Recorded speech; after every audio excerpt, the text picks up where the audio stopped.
The Rubaiyat of Omar, Khayyam. Awake, for morning in the mould of night has flung the stone that puts the stars to flight, and lo, the hunter of the east has caught the sultan's turret in a noose of light. Dreaming, where dawn's left hand was in the sky, I heard a voice within the tavern cry, "Awake, my little ones, and fill the cup. Behold life's liquor in its cup be dry."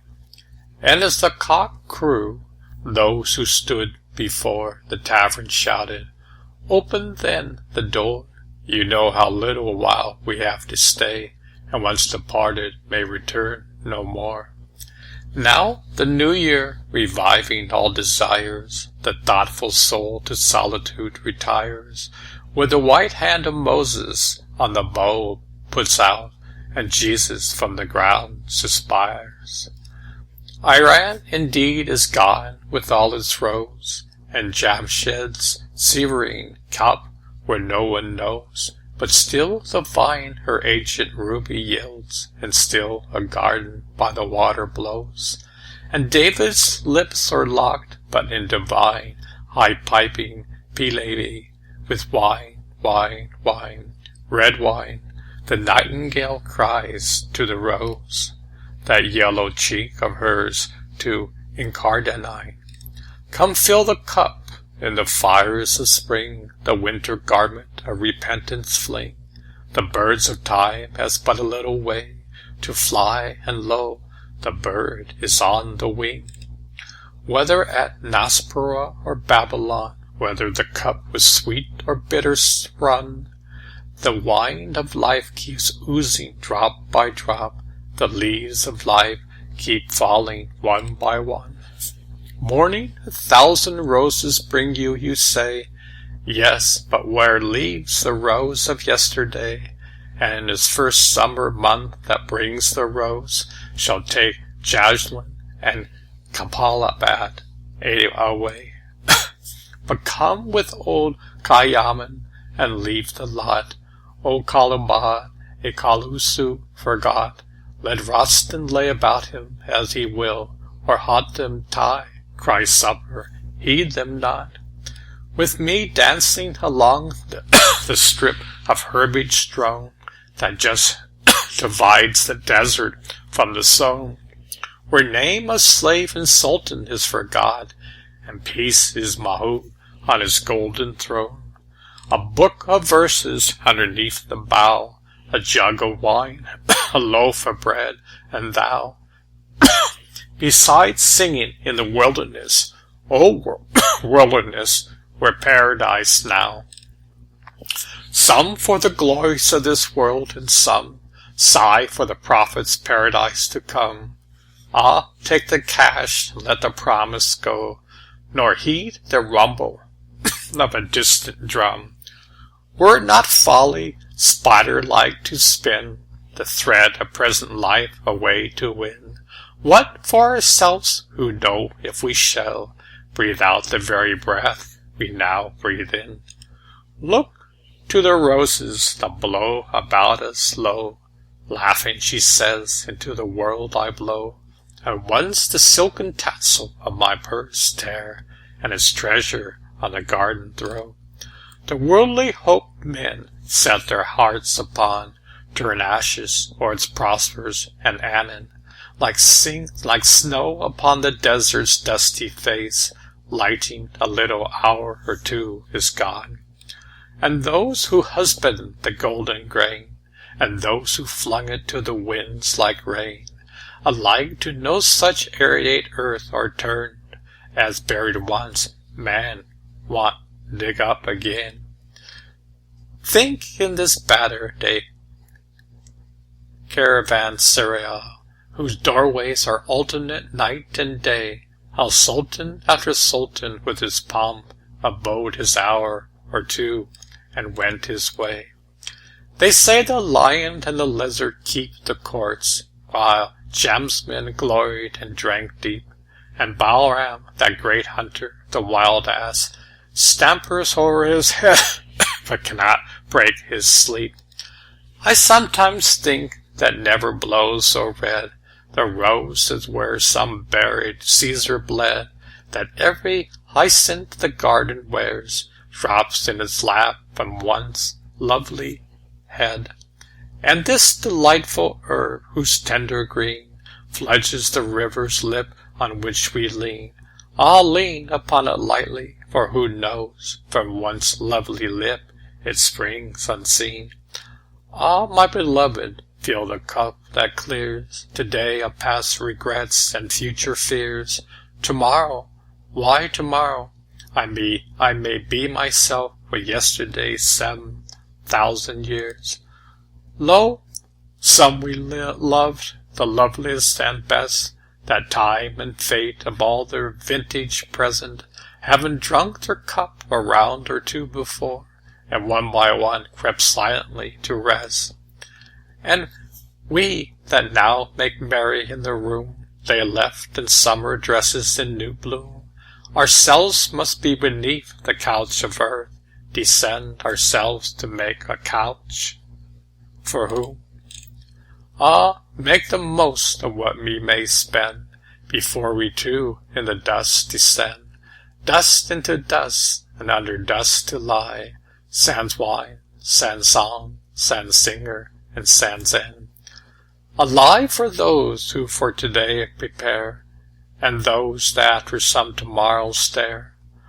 A museum from the tower of darkness cries, fools, your reward is neither here nor there. Why all the saints and sages who discuss of the two worlds so learned are thrust, like foolish prophets forced their works to scorn, are scattered, and their mouths are stopped with dust. Oh, come with old Khayyam here, and leave the wise to talk. One thing is certain, that life flies. One thing is certain, and the rest is lies. The flower that once has blown forever dies. Myself, when young, did eagerly frequent doctors and saint, and heard great argument about it and about, but evermore come out by the same door as I went. With them the seeds of wisdom did I sow, and with my own hand labored it to grow. And if this was all the harvest that I'd reap, I come like water, and like wind I go. Not whence like water, willy-nilly flowing, and out of it as winds along the waste, I know not whither, willy-nilly blowing.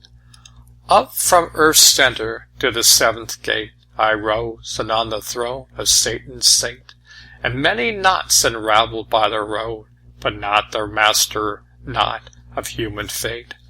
There was the door to which I found no key, there was the veil through which I could not see. Some little talk a while of me and thee there was, and there no more of thee, of me. Then to the rolling heaven itself I cried, asking what lamp had destined thee to guide her little children stumbling in the dark, and a blind understanding heavenly replied. Then to the lips of this poor earthen I learned the secret well of life to learn.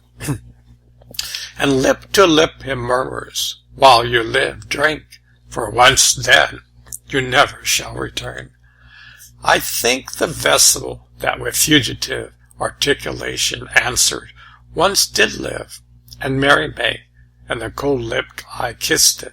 How many kisses might it take and give? For in the marketplace, one dusk of day, I watched the potter thumping his wet clay. And with all obliterated tongue it murmured gently, brother, gently pray. And as much a story from of old, down man's successive generations rolled, of such a clod of saturated earth, cast by the Maker into human mold. Ah, fill the cup, what boots it is to repeat, how time is slipping underneath our feet, unborn tomorrow, and died yesterday. Why fret about them, if today be sweet? A moment's halt, a momentary taste, of being from the well amid the waste, and lo, The phantom caravan has reached the nothing it set out from. Oh, make haste. Oh, plague no more with human or divine. Tomorrow's tangle to sell it itself resigns, and lose your fingers in the tresses of the cypress splendid minister of wine. Waste not your hour, nor in the vain pursuit of this and that endeavor and dispute.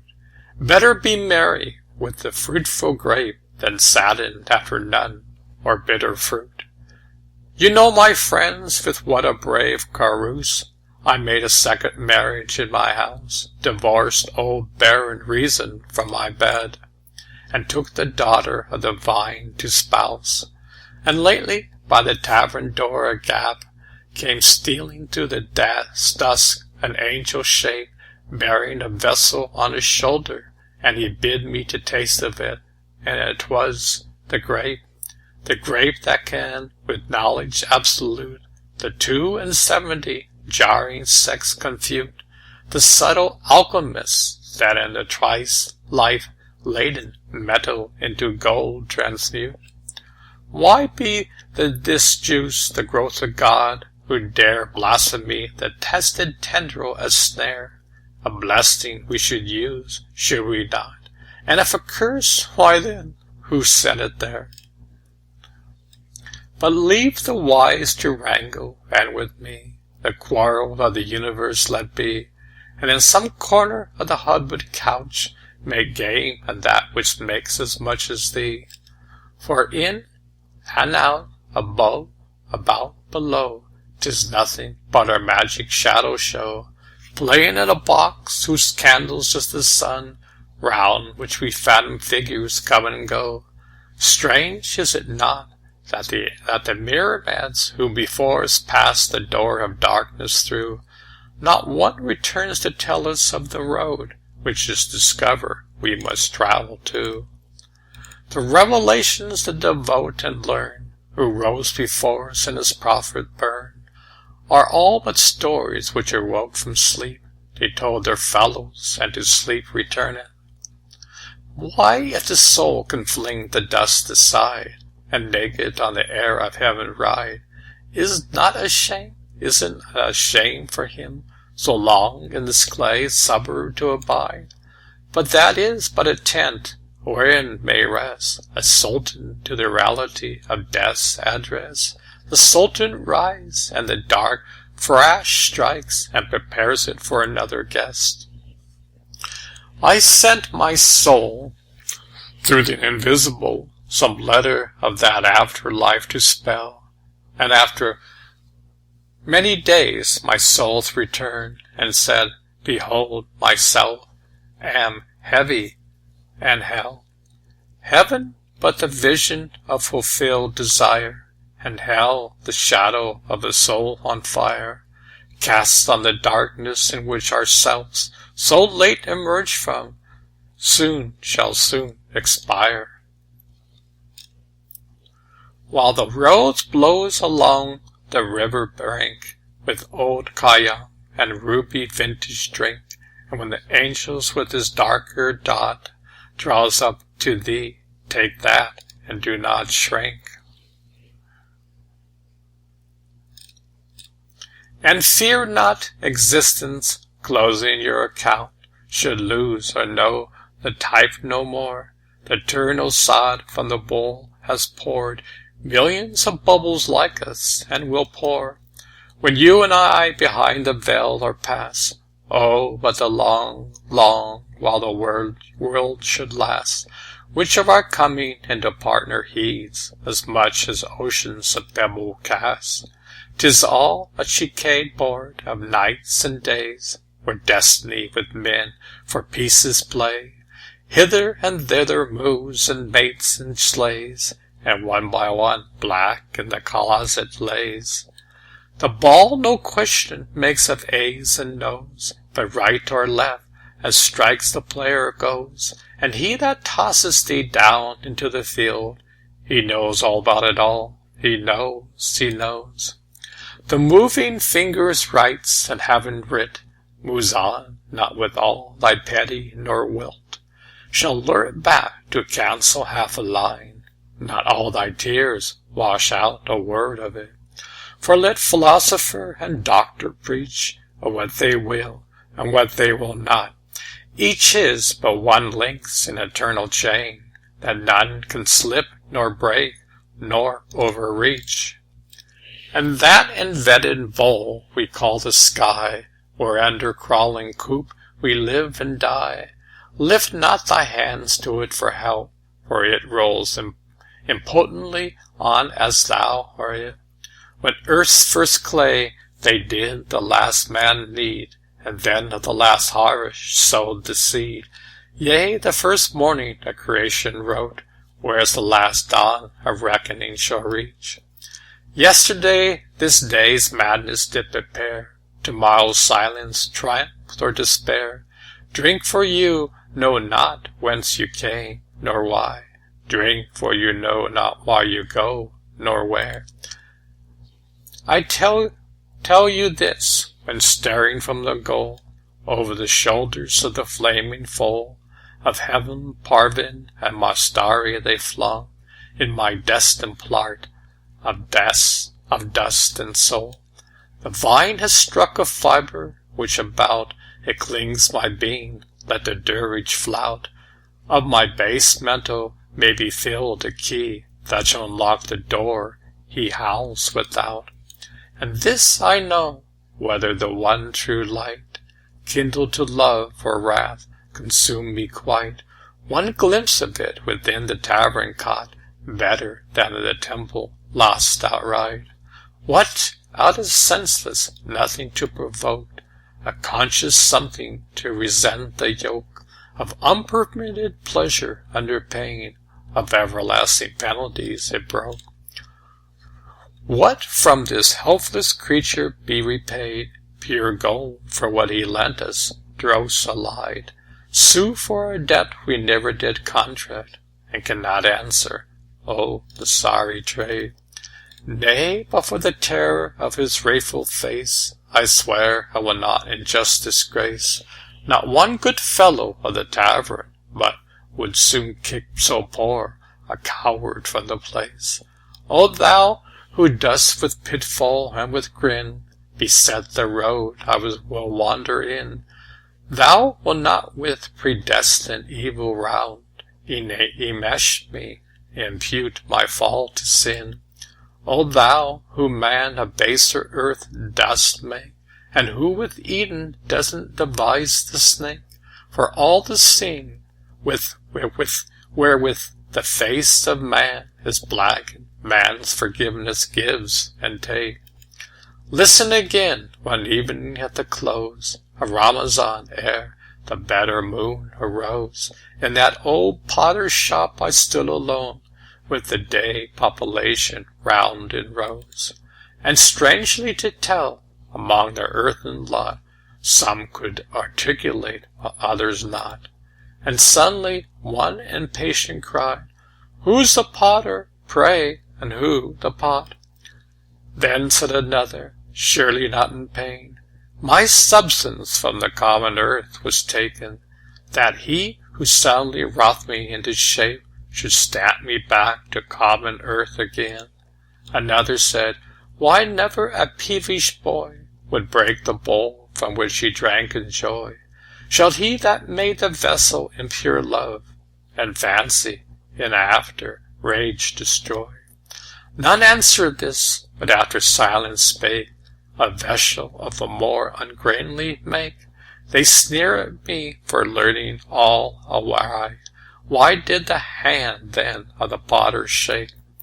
Why, said another with a long-term sigh, "My clay with long oblivion is gone dry, but fill me with the old familiar juice, methinks I might recover by and by." So while the vessel one by one were speaking, the little moon looked in all that were seeking, and then they jogged each other, "Brother, brother," now for the porter's shoulder knock a creaking, and with the grape my fading life provides, and wash my body whence life has died, and in the winding sheet of vine leaf wrapped, so bury me by some sweet garden side, that even my buried ashes, such as snare, a perfume, shall fling up into the air, as not a true believer passing by, but we shall overtake unaware. Indeed, the idols I have loved so long have done my credit in man's eyes much wrong. How drowned my honor is in a shallow cup, and sold my reputation for a song. Indeed, repentance oft before I swore, but was I sober when I swore? And then came spring, and rose in hand, my threats buried penitence, a piece of stone, and as much as wine has played the infidel, and robbed me of my robe of honor. Well, I often wonder what the vintners buy, one half so precious of the goods they sell. Alas, that spring shall vanish with their rose, that youth's sweet-scented manuscript shall close. The nightingale that is in the branches sang, ah, whence and whither flow again, who knows? Would but the desert of the fountain yield one glimpse, if daily yet, indeed, reveal it, to which the fainting traveler might spring, as springs the trampled heritage of the field. Ah, love, I could thou and I with fate conspire, to grasp this sorry scheme of things entire. Would not we shatter it to bits, and then remold it nearer to the heart's desire? Ah, moon of my delight, who knows no wane, the moon of heaven is rising once again. How often hereafter rising shall she look through this same garden after me in vain? And when like her, O Saki, you shall pass among the guest stars scattered on the grass, and your joyous errand reach the spot where I made one turn down an empty glass.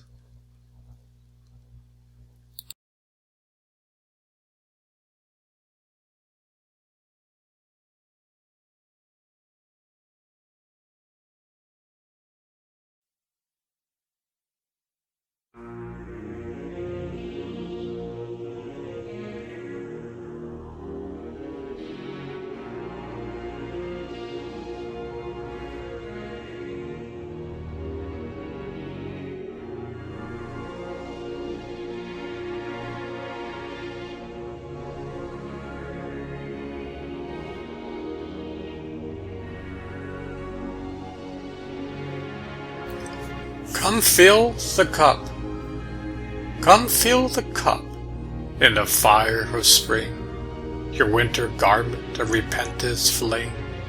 The bird of time has but a little way to flutter, and the burns is on the wing.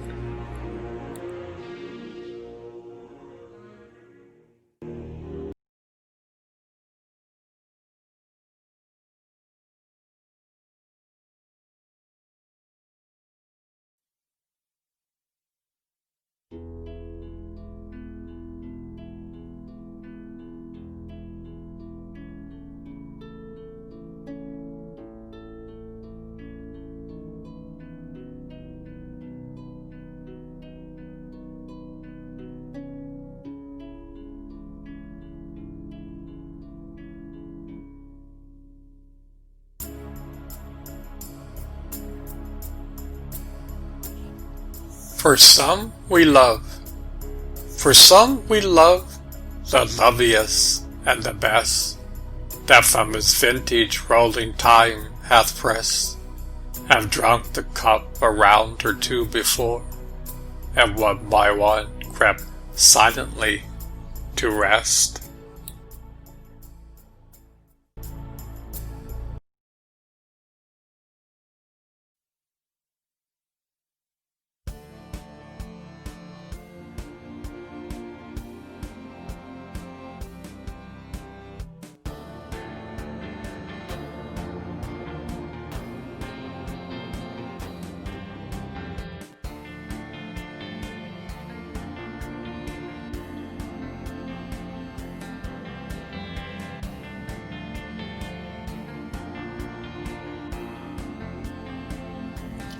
The shears of fate. Khayyam, who stretched the tents of science, has fallen in Greece's furnace and been suddenly burned. The shears of fate have cut the tent ropes of his life, and the broker of hope has sold him for nothing.